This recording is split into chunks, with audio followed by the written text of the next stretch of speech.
तो फाइनली आज black panther Wakanda forever movie को रिलीज कर दिया गया है और ये मूवी इस साल की लास्ट मूवी होने के साथ साथ एमसीयू के फेज 4 की भी लास्ट मूवी है। तो आइए आज की इस वीडियो के अंदर हम इस मूवी की स्टोरी को डिटेल से जानते हैं और देखते हैं कि मार्वल ने बिना अपने ओरिजिनल ब्लैक पैंथर के भी इस मूवी को कितना स्पेशल बनाया है। पर उससे पहले अगर आप इस चैनल पर नए हैं तो सब्सक्राइब के लाल बटन को दबाकर चैनल को सब्सक्राइब जरूर कर लें और इस चैनल की सारी लेटेस्ट वीडियोस को सबसे पहले देखने के लिए बगल के बेल आइकन को भी ऑल पर सेट कर लें। तो आइए अब बिना किसी देरी के आज की इस कमाल की वीडियो को स्टार्ट करते हैं। Zombie apocalypse.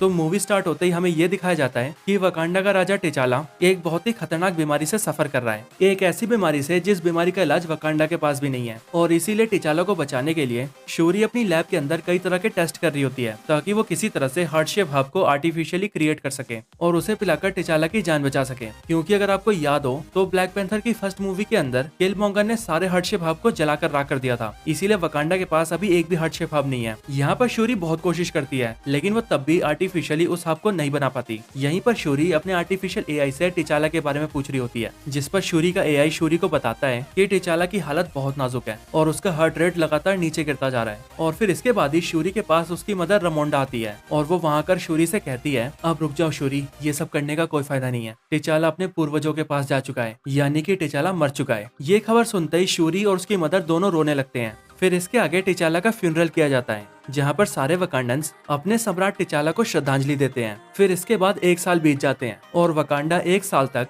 बिना अपने सम्राट टिचाला के जीता है। लेकिन यहीं पर हमें पता लगता है कि वकांडा ने टिचाला की मदर रमोंडा को अपना राजमाता बनाया है ताकि क्वीन रमोंडा राजा की जगह लेकर वकांडा को संभाल सके। फिर इसके अगले सीन में हमें समुद्र के अंदर एक शिप नजर आती है जो शिप वकांडा का एक रिसर्च बेस होता है और इस शिप के अंदर कुछ वकांडन्स वाइब्रेनियम पर रिसर्च कर रहे होते हैं। लेकिन फिर तभी उन सब पर कुछ सोल्जर्स अटैक कर देते हैं और हर तरफ से उस शिप के अंदर घुस जाते हैं। ये लोग यहाँ आकर वाइब्रेनियम को चोरी करने की कोशिश करते हैं, लेकिन वहीं उसी शिप के अंदर डोरा मिलाजे के वॉरियर्स भी प्रेजेंट होते हैं और इसीलिए डोरा मिलाजे के वॉरियर्स उन सभी सोल्जर्स को पेल देते हैं और उन्हें पकड़कर अपना बंदी बना लेते हैं। फिर इसके आगे हमें यूएनओ का सीन दिखता है जहाँ पर वकांडा की क्वीन रमोंडा को बुलाया जाता है और दुनिया के दूसरे देशों के सारे लीडर्स क्वीन रमोंडा से सवाल जवाब कर रहे होते हैं कि वकांडा वाइब्रेनियम जैसे दुनिया के सबसे खतरनाक मेटल को कैसे संभाल कर रखेंगे और कैसे वाइब्रेनियम की प्रोटेक्शन करेंगे। बेसिकली उन देशों का कहना ये होता है वाइब्रेनियम को संभालना और उसकी हिफाजत करना तुम्हारे बस की बात नहीं है, इसीलिए तुम अपना सारा वाइब्रेनियम हमें दे दो, हम संभाल कर रखेंगे उसे, चिंता मत करो।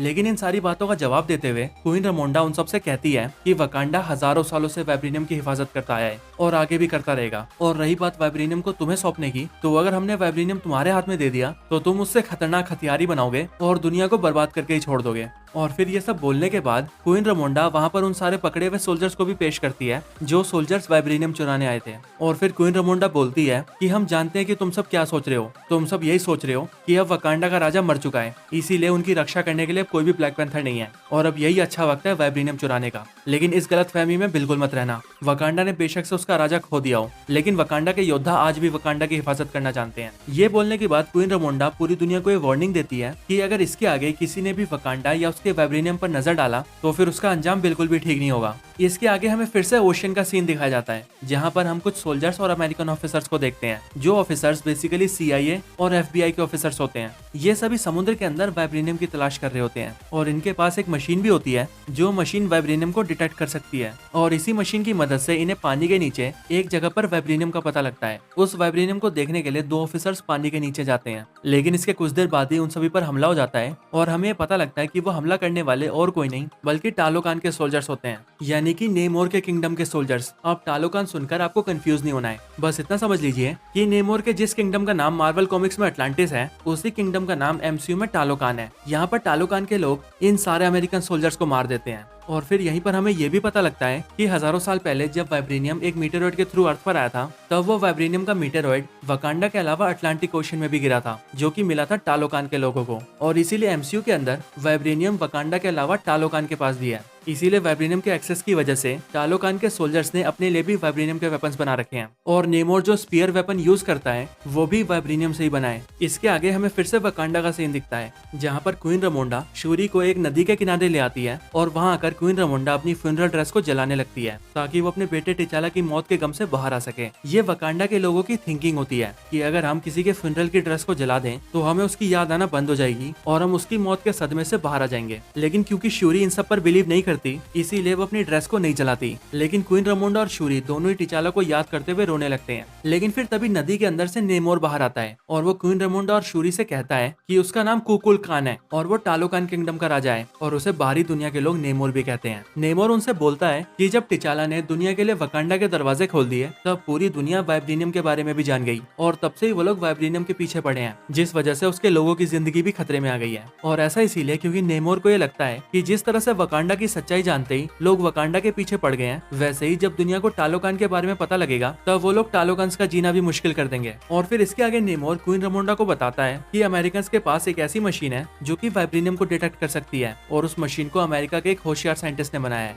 आगे नेमोर क्वीन रमोंडा से कहता है कि वकांडा को टालोकान के साथ मिल जाना चाहिए और उन दोनों किंगडम्स को साथ मिलकर पूरी दुनिया पर अटैक करके उन सभी को मार देना चाहिए ताकि इससे पहले कि दुनिया वाले टालोकान और वकांडा को खत्म करें, टालोकान और वकांडा ही मिलकर दुनिया को खत्म कर देगा, जिसके बाद वो लोग शांति से अपनी लाइफ जी सकेंगे। लेकिन क्वीन रमोंडा नेमोर के इस ऑफर को मना कर देती है और ऐसा इसीलिए क्योंकि वकांडा सिर्फ शांति चाहता है। ना सुनते ही नेमोर क्वीन रमोंडा से कहता है कि अगर वकांडा को टालोकान के साथ नहीं मिलना तो कोई बात नहीं, लेकिन वकांडा को उस अमेरिकन साइंटिस्ट को नेमोर को सौंपना होगा जिस साइंटिस्ट ने वाइब्रेनियम डिटेक्ट करने की मशीन बनाई है, ताकि नेमोर उस साइंटिस्ट को मार दे जिससे कि वो अमेरिकी वाइब्रेनियम को खोजते हुए उनके किंगडम में ना आए। नेमोर उन्हें 1 हफ्ते का टाइम देता है और क्वीन रमोंडा से कहता है कि वो 1 हफ्ते बाद दोबारा आएगा और वो भी अपनी पूरी आर्मी के साथ। और अगर तब तक वकांडा ने उस साइंटिस्ट को हमें सौंप दिया तब तो हम समझेंगे कि वकांडा हमारा दोस्त है, लेकिन अगर वकांडा ने ऐसा नहीं किया तो हम पूरी दुनिया के साथ साथ वकांडा को भी डिस्ट्रॉय कर देंगे। और फिर ये बोलकर नेमोर वहाँ से चला जाता है। इसके बाद क्वीन रमोंडा डोरा मिलाजी के जनरल ओकोई को उस अमेरिकन साइंटिस्ट को पकड़ कर लाने के लिए बोलती है जिस साइंटिस्ट ने उस वाइब्रेनियम डिटेक्टर मशीन को बनाया है। लेकिन यहाँ पर ओकोई क्वीन रमोंडा से कहती है कि वो शूरी को भी अपने साथ ले जाना चाहती है, जिस पर पहले तो क्वीन रमोंडा मना करती है लेकिन बाद में वो शूरी को ले जाने की इजाजत दे देती है। इसके बाद शूरी और ओकोई दोनों ही अमेरिका पहुंच जाते हैं और वहां जाकर उस साइंटिस्ट को खोज लेते हैं। लेकिन साइंटिस्ट को ढूंढने के बाद उन्हें पता लगता है कि जिस अमेरिकन साइंटिस्ट ने वाइब्रेनियम को ढूंढने वाली मशीन को इन्वेंट किया है वो असल में और कोई नहीं बल्कि एक 19 साल की कॉलेज गर्ल है जिसका नाम है रीरी विलियम्स यानी कि आयरन हार्ट। रीरी विलियम्स के बारे में पता लगता ही ओकोई और शूरी उसे अपने साथ ले जाते हैं, लेकिन लाते वक्त ही उन्हें पता लगता है कि FBI के ऑफिसर्स उनके पीछे पड़े हुए थे और वो रीरी विलियम्स और शूरी के ऊपर हमेशा से नजर बनाए हुए थे। वो लोग उन तीनों को सरेंडर करने के लिए बोलते हैं, लेकिन रीरी विलियम्स अपने आयरन हार्ट सूट को पहनकर वहां से फ्लाई कर लेती है और ओकोई और शूरी रीरी विलियम्स की कार और बाइक को लेकर निकल जाते हैं। और फिर वो लोग किसी तरह से FBI से बचकर आगे निकल जाते हैं, लेकिन फिर तभी बीच में उन पर टालोकांस के सोल्जर्स हमला कर देते हैं। और यहाँ हमें पता लगता है कि इन सोल्जर्स को नेमोर ने भेजा है ताकि वो लोग रीरी विलियम्स को पकड़कर नेमोर के पास ले जाएं। यहाँ पर टालोकान सोल्जर्स ओकोई से फाइट करते हैं और रीरी विलियम्स को अपने साथ ले जाने की कोशिश करते हैं, लेकिन ओकोई उनसे लड़ती है और रीरी को बचाने की कोशिश करती है। लेकिन क्योंकि टालोकान के सोल्जर्स बहुत पावरफुल होते हैं इसीलिए वो ओकोई को हरा देते हैं और फिर वो लोग रीरी विलियम्स और शूरी को नेमोर के पास टालोकान में ले जाते हैं। फिर इसके बाद जब ओकोई वकांडा पहुंचती है तब वो क्वीन रमोंडा को ये सारी बातें बताती है, लेकिन ये बात सुनकर क्वीन रमोंडा बहुत गुस्सा हो जाती है और वो ओकोई को डोरा मिलाजे के जनरल के पद से हटा देती है। इसके बाद क्वीन रमोंडा सीधा नाकिया को ढूंढते हुए उसके पास जाती है जो कि पिछले 6 साल से वकांडा से दूर होती है। क्वीन रमोंडा यही सोचती है कि नाकिया बहुत से देशों में घुस चुकी है और उसे किसी और के किंगडम में घुसपैठ करने का बहुत एक्सपीरियंस है, इसीलिए वो टालोकान जाकर शूरी को बचा सकती है। क्वीन रमोंडा नाकिया को सारी बात बताती है और उसे शूरी और रीरी विलियम्स को वापस लाने के लिए कहती है, जिसके बाद नाकिया सीधा टालोकान में पहुंच जाती है और वहां जाकर टालोकान के कुछ सोल्जर्स को मारकर रीरी विलियम्स और शूरी को बचाकर वापस वकांडा में ले आती है। लेकिन जब तक शूरी और रीरी विलियम्स टालोकान में नेमोर के पास होते हैं तब तक शूरी नेमोर को यह समझाने की भी कोशिश करती है कि वो रीरी विलियम्स को ना मारे, और उसी दौरान नेमोर शूरी को अपनी ओरिजिन भी बताता है और हमें भी यहाँ पर MCU के नेमोर की ओरिजिन पता लगती है। यहाँ हम ये जानते हैं कि MCU के नेमोर की एज 450 ईयर्स है और 450 ईयर्स पहले जो नेमोर के मदर और फादर थे वो पहले ह्यूमंस ही थे, पर नेमोर के मदर, फादर और उनके गाँव के बाकी लोग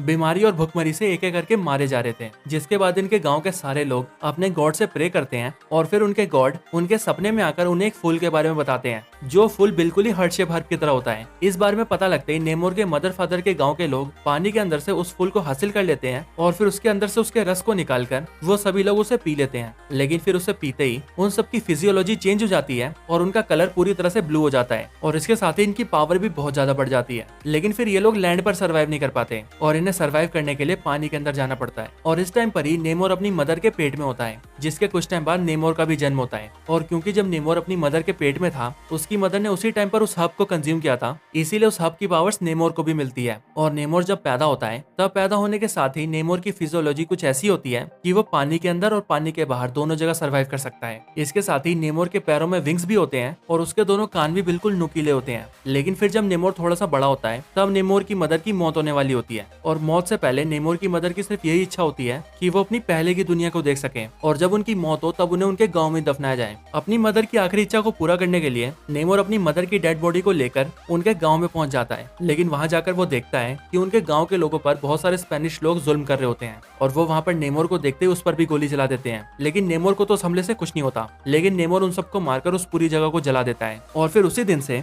नेमोर पानी के बाहर के सारे लोगों से नफरत करने लगता है। अपनी ये सारी कहानी बताने के बाद नेमोर शूरी को एक ब्रेसलेट भी देता है जो कि टालोकान की जड़ी बूटियों से बना होता है। लेकिन क्योंकि इन सब के बाद नाकिया शूरी और रीरी विलियम्स को वहां से निकाल कर ले जाती है और टालोकान के कुछ सोल्जर्स को भी जान से मार देती है, इसीलिए उन सब का पता लगते ही नेमोर वकांडा के ऊपर बहुत ज्यादा गुस्सा हो जाता है और फिर वो सीधा वकांडा पर हमला कर देता है। नेमोर वकांडा पर हमला करके एक पूरे शहर को बर्बाद कर देता है, जिसमें कई सारे वकांडस की जान चली जाती है और उन सारे वकांडस के साथ साथ क्वीन रमोंडा की भी जान चली जाती है। लेकिन नेमोर इस हमले को सिर्फ एक वार्निंग कहता है। आगे नेमोर वकांडा से कहता है, मैं अब कुछ दिनों बाद अपनी पूरी आर्मी लेकर आऊंगा और पूरे वकांडा को डिस्ट्रॉय कर दूंगा। और फिर ये बोलकर नेमोर अपनी आर्मी के साथ वहां से चला जाता है। फिर इसके बाद जैसे ही शूरी को ये पता लगता है कि उसकी मदर की भी मौत हो चुकी है, तब इस बात को जानते ही वो बहुत ज्यादा दुखी हो जाती है। लेकिन फिर शूरी नेमोर को रोकने और उससे बदला लेने के लिए हार्ट शेप हर्ब पर फिर से काम करने लगती है और फिर जो ब्रेसलेट उसे नेमोर ने दिया होता है वो उसके अंदर की जड़ी बूटियों को निकाल लेती है और उस पर टेस्ट करने लगती है, जिससे शूरी को ये पता लगता है कि उन जड़ी बूटियों के अंदर भी हार्ट शेप हर्ब की एबिलिटीज हैं। और फिर ये जानते ही शूरी उन्हें एक्सट्रैक्ट कर लेती है और उन्हें अपने भाई टिचाला के डीएनए के साथ मर्ज कर देती है, जिसके बाद वो finally artificially heart shape hub को क्रिएट कर लेती है। और फिर इसके बाद नाकिया वो हार्ट शेप हब शूरी को पिला देती है, जिसके बाद जैसे ही शूरी वो हार्ट शेप हब पीती है वैसे ही उसे ऐसा लगता है कि उसे उसके एंसेस्टर्स दिखेंगे, यानी कि उसकी मदर या फिर फादर। लेकिन शूरी को नजर आता है किलमोंगर, जो कि उससे कहता है कि शूरी अपने भाई टिचाला की तरह रहमदिल नहीं है, वो टिचाला की तरह महान नहीं है, वो उसी की तरह है, उसे भी सिर्फ बदला चाहिए। कि जैसे मैं अपने पापा का बदला लेने आया था, तुम भी अब नेमोर से अपनी माँ का बदला लेना चाहती हो, तुम अपने भाई जैसी नहीं हो। ये सब सुनकर शूरी जग जाती है और शूरी को हार्ट शेप हब की वजह से सुपर ह्यूमन पावर्स मिल जाती है। जिसके बाद शूरी अपना बनाया हुआ ब्लैक पैंथर सूट निकालती है और उसे पहनकर बनती है नई ब्लैक पैंथर। और इसके साथ ही यहीं पर शूरी के लैब में रीरी विलियम्स अपने लिए अपना भी एक आयरन हार्ट सूट बना लेती है, जो कि काफी एडवांस होता है। और शूरी और रीरी विलियम्स ने ये पहले से ही पता लगा लिया होता है कि नेमोर की कमजोरी हीट है और इसीलिए अगर उसे हीट वाली जगह पर रखा जाए या फिर उसे पानी से काफी देर तक दूर रखा जाए तो वो कमजोर पड़ सकता है। इन सारी तैयारियों के बाद शूरी अपनी वकांडन आर्मी को तैयार करती है और फिर सीधा वो लोग नेमोर के किंगडम पर हमला कर देते हैं। इसके बाद यहाँ पर टालोकांस और वकांडस के बीच बहुत खतरनाक फाइट शुरू हो जाती है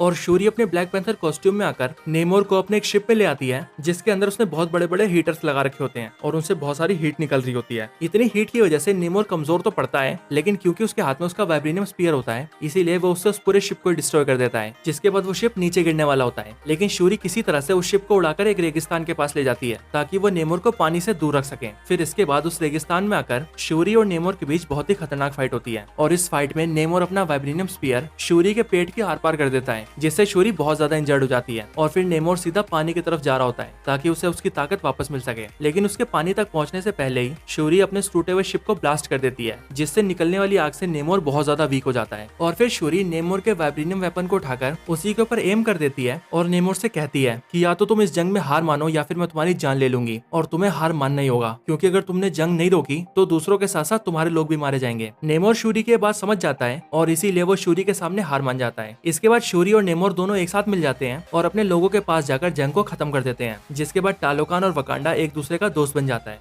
इसके बाद सब कुछ ठीक हो जाता है और टालोकांस और वकांडस अपने अपने किंगडम में वापस खुशी से रहने लगते हैं। लेकिन अब क्योंकि हम सभी जानते हैं कि वकांडा के अंदर ये नियम है कि किसी भी पर्सन को राजा बनने से पहले अपने आप को साबित करना पड़ता है और एक कल्चरल सेरेमनी के दौरान उसे बिना किसी हार्ट शेप हब के अपने आप को सर्वशक्तिमान साबित करना होता है। और क्योंकि शूरी वकांडा की नई महारानी बनी है, इसीलिए उसे भी अपने आप को साबित करना होगा, वो भी अपने चैलेंजर को हराकर। लेकिन यही सेरेमनी में हम देखते हैं कि शूरी वहां से गायब होती है और वहाँ पर आता है अम्बाकू और यहीं पर हमें हिंट दिया जाता है कि अब से अम्बाकू ही वकांडा का नया राजा है। हालांकि ये बात बताई तो नहीं जाती, लेकिन मार्वल ने इस चीज को थोड़ा सा टीज जरूर किया है। इसके बाद हम शूरी को देखते हैं और हमें पता लगता है कि शूरी यहाँ से सीधा नकिया के पास गई है और नकिया के पास जाकर वो अपनी फनरल ड्रेस को जला देती है ताकि वो अपने भाई की मौत के गम से बाहर आ सके और फिर यहीं पर ये मूवी एंड हो जाती है। अब इसके बाद मूवी का मिड क्रेडिट सीन स्टार्ट होता है जो कि ठीक वहीं से स्टार्ट होता है जहाँ पर ये मूवी एंड हुई है। यहाँ पर हम शूरी को बैठे हुए देखते हैं जिसके पास नाकिया आती है और वो शूरी से अपने बेटे को मिलवाती है और वो शूरी को बताती है कि वो उसका और टिचाला का बेटा है जिसे उन दोनों ने सबसे छुपा कर रखा है और इस बारे में टिचाला और नाकिया के अलावा सिर्फ क्वीन रमोंडा को ही पता है और अब क्वीन रमोंडा के बाद शूरी को। फिर यहाँ पर टिचाला और नाकिया का बेटा शूरी को अपना नाम बताता है और वो शूरी से कहता है कि वो सम्राट टिचाला का बेटा है और उसका नाम है टिचाला और फिर इसके बाद ही ये मूवी एंड हो जाती है। तो बस यही black panther Wakanda forever movie की कंप्लीट स्टोरी थी। आपको ये वीडियो और ये स्टोरी कैसी लगी मुझे कमेंट्स में जरूर बताएं और अगर आपका कोई और रिकमेंडेशन हो तो वो भी जरूर बताएं। इसके अलावा अगर आप लोग ब्लैक पैंथर से जुड़ी और भी कई कमाल की वीडियोस देखना चाहते हैं तो हमने ब्लैक पैंथर के टॉपिक पर कई कमाल की वीडियोस बना रखी हैं जिन्हें आप हमारे चैनल में जाकर या फिर डिस्क्रिप्शन में दे लिंक को यूज करके भी देख सकते हैं। तो बस आज की इस वीडियो में इतना ही। इस वीडियो को यहीं पर एंड करते हैं। ये वीडियो अच्छी लगी हो तो इसे लाइक जरूर करें, चैनल को सब्सक्राइब नहीं किया तो अभी कभी सब्सक्राइब करें। मैं आपसे मिलता हूँ ऐसे किसी और बेहतरीन वीडियो में, तब तक के लिए गुड बाय।